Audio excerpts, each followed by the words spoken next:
So, matter, what is matter? Different question than what's the matter. What is matter? It's anything that occupies space and has mass. I want to get one of these t-shirts someday.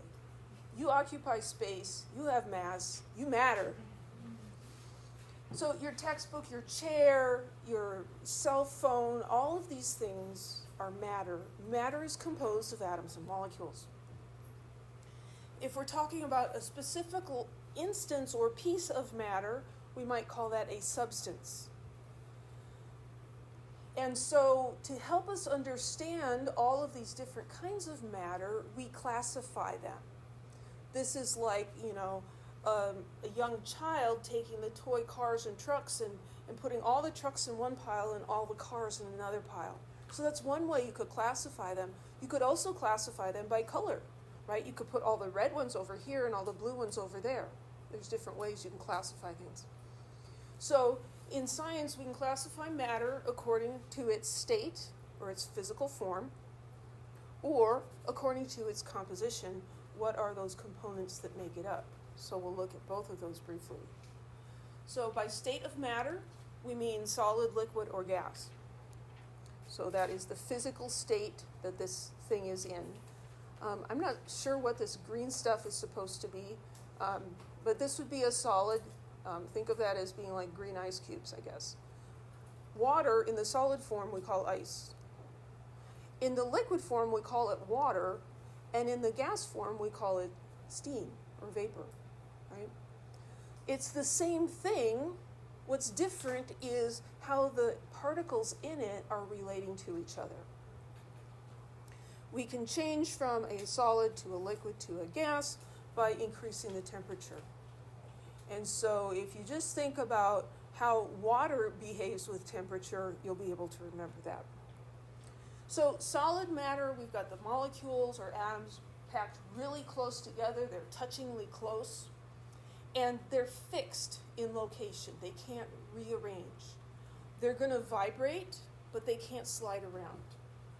So ice, aluminum, diamonds are all examples of solids. I also have an analogy of students in the solid, liquid, and gas state. So currently, you students are in the solid state. You are stationary, although everyone's moving a little bit. Everybody's at least still breathing, right? Some of you are fidgeting, some of you are taking notes, all completely fine. Yawning, gotcha on that. But you're not completely still, right? So even in a solid piece of matter like this bench top, the particles in it are vibrating and wiggling and fidgeting, and they might even be yawning. Okay, so they're moving. But they can't move relative to each other. We can classify the solid a little more specifically by looking at how are those particles arranged. Are they arranged in a particular order? Then we would say that it's a crystalline solid. So here is an illustration of diamond. Diamond is composed of carbon atoms arranged in a very particular pattern. So this is a crystalline substance. If it's not crystalline, it's probably amorphous, meaning without shape. There's no long-range order. It's just all jumbled together. So table salt, diamonds are crystalline. Things like glass and plastic are amorphous. And so again, with an analogy, I remember when kids go to kindergarten and they had this rug, right, with circles on it. And the teacher would call the kids up for story time. Well, there's two possibilities here. One is the kids each choose a colored circle to sit on, right? And they're sitting in nice rows. That would be crystalline kindergartners, right? Or, especially at the beginning of the year, they're just going to mob up there and just sit down wherever. No order, no rows, just sitting all over the place. Amorphous kindergartners. So you students here in the solid phase, are you crystalline or amorphous right now? Pardon me? Well, you're moving, but there's order. So the moving is always present. The question is, your bodies as a whole, are they arranged in rows or are they just all kind of jumbled? We got rows, so you're in a crystalline structure right now. In liquid matter, the particles are still very close to each other, but now they can move around, they can swim around, sort of, right? I forgot this about the solids. Solids have a fixed volume and a fixed shape. Liquids also have a fixed volume. The volume of water does not change when you pour it from one container to another, but its shape does change because the particles can move around. Liquids can flow. So things like water, alcohol, gasoline. During a lab period, you guys are going to be walking around, weighing things and burning things and doing stuff, right? Then you'll be in the liquid state. We're still taking up the same volume, this classroom. We're confined to the same volume, but now everybody's moving around relative to each other. Then there's the gas state. In the gas state, the particles are really far away from each other. And they're also moving relative to each other. So this might be a solid. We've got all these particles and they're all touchingly close. And if you try to squeeze them down, you can't compress them because they're already touching. They can't get any closer. Here is a gas. There's a lot of empty space. And so if you press down on the lid of this container, you can squeeze them closer together. So, there's air in this room, the air that we're breathing. Air is composed of little tiny molecules and atoms, but most of it is empty space. So we look at it and it's like, well, yeah, it looks empty, but we know there's something there. We look at this and we think, well, what's between those particles? Is it air? No, it's actually nothing. And so it's nothing, and we can squeeze those closer together. So gases do not have constant volume or constant shape. They can move, so they'll take on the shape of their container, but because of this space, they don't have to stay close to each other. They will also spread out to fill the entire container. So variable volume. So the analogy with the students is when class is over, you guys are going to diffuse or effuse out that door, and you're going to go off in all different directions, and maybe we won't see each other again until Wednesday. Right? So that's what a gas is like. Any questions? So we can also classify matter according to its composition, not just how the particles are behaving relative to each other, but what are those particles? And so here's kind of a flow chart that shows this. And I'm mostly going to talk about the flow chart, and then I'm going to go through the slides kind of fast. So here is matter. Anything that takes up space and has mass is matter. Well, what composition is it? Are all of the pieces of the matter the same, or are there different kinds of pieces? So is it variable in composition or not? If all the pieces are the same, then it's called a pure substance. If the pieces are different, that means you could, like you've got pieces A and B. Well, I could have more of A and less of B, and I've still got this stuff. The composition is variable. So that's called a mixture. Let's start with this one because it's on the left. So that pure substance, all those particles are the same. Can I take those individual particles and break them down into smaller things? Yes or no? If I cannot, I've got atoms, individual atoms, and that's going to be an element. So an example here is helium. Helium in the Goodyear blimp is helium atoms, and that's it. They're all the same. You can't take a helium atom and break it down into smaller pieces. Over here, what if we can break it down? Here the example is, for a compound, is water. Water is a compound. So all of those particles are the same. There's these little Mickey Mouse ear kind of things with the one red oxygen and the two white hydrogens. They're all the same. But can you take those molecules and break them down into simpler things? Yeah, you can. You can drop a 9-volt battery into a glass of water and see it happen. The electric current will flow between the two ends, and you'll see little bubbles forming. It's making oxygen gas at one terminal and hydrogen gas at the other. So we can take that water molecule and break it down into simpler things. Those are compounds. For mixtures, we can talk about heterogeneous and homogeneous. And this has to do with, is this uniform or not? This is not a hard and fast dividing line. Okay? So, you might say, well, that person's tall. Well, your definition of tall might be different than someone else's definition of tall. It's relative, right? Maybe they're tall relative to a kindergartner, but they're not tall relative to the basketball player, right? So there's not a hard line in here. We'll try to stay on far away from the middle. So heterogeneous, hetero means different, homo means the same. So a heterogeneous mixture, the particles are not evenly distributed. An example here would be wet sand. So wet sand is a mixture. You could put more water in or more sand. You can change the composition of that mixture. And it's heterogeneous because the sand is going to sit together on the bottom and the water's going to be on the top. You can actually see there's different parts, right? A homogeneous mixture might be something like tea with sugar in it. So you put the sugar into the hot tea and you stir it and it dissolves, and those sugar molecules are evenly distributed throughout the whole cup of tea. If you taste the top of the cup of tea, it's just the same sweetness as the bottom. It's the same throughout. So that's a homogeneous mixture. Any questions? So could you describe hetero just being not all the way mixed through? Something that's not thoroughly mixed could be considered heterogeneous.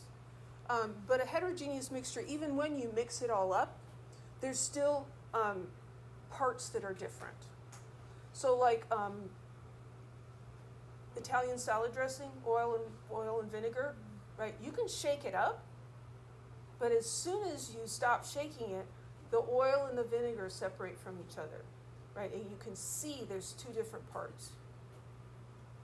So like if we talk about soup, cream of tomato soup, right, it looks the same all throughout, right? It's creamy, it's been through a blender, whether you like it or not, it's cream of tomato soup. And then you could talk about like chicken noodle soup, right?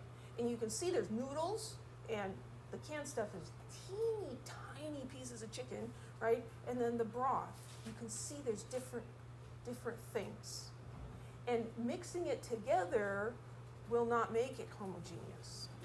Would hetero just mean it's not soluble? Yeah, something that's not soluble when mixed with something else would be heterogeneous. Yeah. And where it gets iffy, where that line gets blurry, is, well, if you looked more closely at the cream of tomato soup, if you zoomed in, then you might find little tiny chunks of tomato and little tiny bits of this and that and the other thing. But just looking at the bowl with your eyes, it looks like it's all the same. Okay. Any other questions?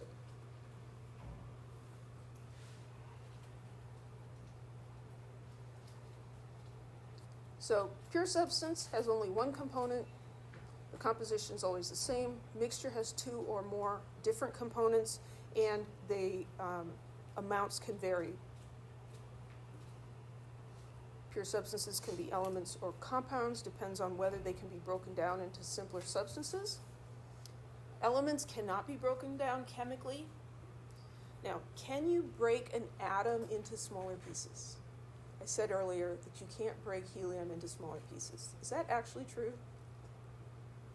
You can smash atoms, but not chemically, right? So here, this is saying it more carefully, cannot be chemically broken down. Smashing an atom involves a nuclear process, which we don't talk about in Chem 1A, but it is possible. So then you just got a single kind of atom.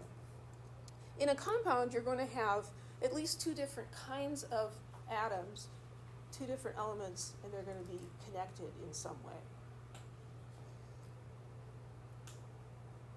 Mixtures can be heterogeneous or homogeneous. It depends on how uniformly they mix. Heterogeneous mixture, you've got the composition varying from one region to another. And then you can get into things that, like, well, when you first stir them up, like chocolate milk, right? You first stir, you make the chocolate milk and you stir it all up, and it looks homogeneous, right? The top and the bottom are the same. But what if you let that stand for a couple hours? Some of the chocolate's going to settle to the bottom, right? And now you've got more chocolatey and less chocolatey, and now it's heterogeneous. So like I said, the line between those is a little iffy.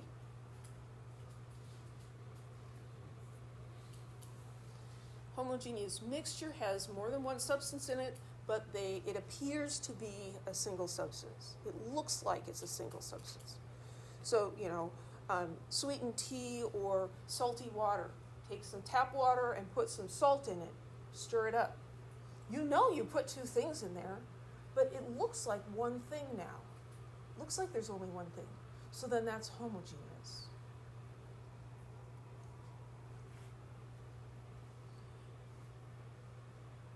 So here we have pictures. So here a blue circle is representing one kind of atom, and a red square is representing a different kind of atom. And we're asked to identify which of these three images represents a pure substance. Remember, in a pure substance, all the particles are the same. Are all the particles the same here? No. What about this one? Yeah, they are, because the particle is this pair of atoms. You've got a red one and a blue one stuck together. And the next piece over, also a red one and a blue one. So these are molecules. This would be a compound, but it's a pure substance because all of the particles are the same. Here we've got two different kinds of particles, so those would be what? Mixtures. Is this one homogeneous or heterogeneous? Heterogeneous, because all the blue ones are on one side and the red ones are on the other side. This is, I think, supposed to be homogeneous, kind of mixed up. Mixtures can be separated because the different components are going to have different chemical or physical properties. And there's a lot of different techniques for doing this. One technique that we'll be using in the lab is called decanting. So if you imagine a glass of water with sand in it. So you have the sand at the bottom and the water on the top. If you pour it very carefully, you can pour the water off and get the water out and leave the sand in the beaker. You can separate them because one is a liquid and one is a solid. Now, can you get all the water out of the sand? No, you can't complete that separation, but you can separate them. A couple other techniques. One is called distillation. This is an old-fashioned distillation apparatus. So here we have a mixture. Maybe this is alcohol and water, and we're going to heat that up. Alcohol has a lower boiling point than water does, and so the alcohol will boil sooner and go into the gas state, and instead of just letting it go out into the atmosphere, we're going to trap it inside of this tube. We're going to run it through here. This is a double-walled tube, so we've got cool water running through there to cool it off. And so as it cools off, it's going to go back to a liquid. And then it's going to run down here, and we're going to collect it over here. The water is going to stay over here because all the alcohol is going to boil off first before the water starts to boil. And this is the basic idea of distilled spirits, right? You're making whiskey or something, you ferment the stuff, and then you're trying to separate the alcohol part, which is considered the good part, from the rest of it, right? And so this is how it can be separated. And so I don't know if you've heard of, he had a still, but they used to have prohibition, and people would make alcohol in the woods. And it was distillation, but they just called it a still instead of a distillation apparatus. And it can be pretty dangerous because alcohol is flammable. And so here you're heating something, usually they're using an open fire, and then you're separating off this alcohol. And so, there are explosions and stuff, and there's a reason they don't want you to do that at home. Here's something you can do at home, and you maybe did this morning even. Anybody drink coffee? Some people? Yeah. So what you're doing when you're making coffee is you're doing a filtration. So here you've got hot water and the coffee grounds, and then the good parts of the coffee go into the water, and then the grounds are left, and you don't want those in your coffee because ew, right? So you pour it through a filter paper, a coffee filter, right? The coffee filter is going to catch those solid particles, and it's going to let the liquid go through. And so you can separate a solid from a liquid using filtration. The same idea happens when you've got spaghetti and you pour it into a colander. It's just that instead of filter paper, you've got a bowl with holes in it, right? Lets the water out and not the spaghetti.